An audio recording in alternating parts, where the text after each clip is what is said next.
You mentioned daily videos, and Hmm. then a little bit later you talked about, I think it was monthly webinars. Hmm. So a lot of video, you're video heavy. Yes. Tell me a little bit more. Let's dive deeper into your video strategy.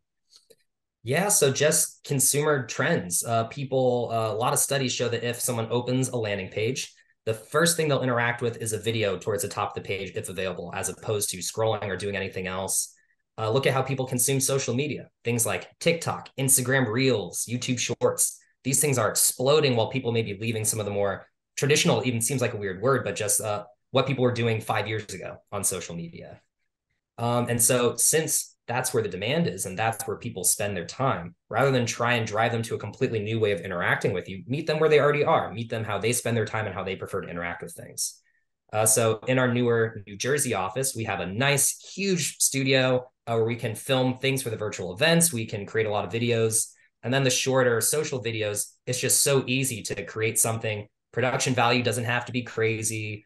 That even lowers the separation between the audience and whoever is making the video or what you're showing off. And so it's much easier to make those.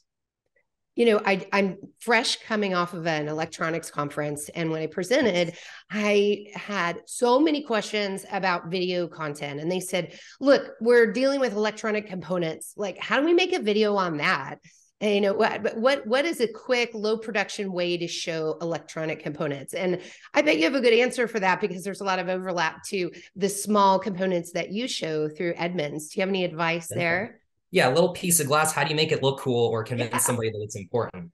So it's different depending on your audience. So, for example, for a lot of this short social video, let's say you're doing a TikTok, the audience there may not care about the specs of your transistors or whatever components you have, but really highlighting the applications or how these things impact the world. That's what people can relate to.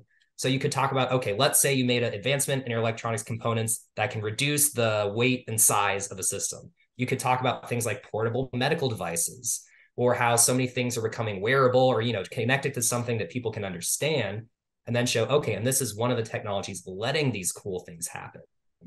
So that could be a good angle, is connecting it to real things that people can relate to. Yeah, I like that. And when it comes to specs, boy, that's really information better consumed on your Yeah, website, in your data exactly. sheet. Yeah, that kind of place.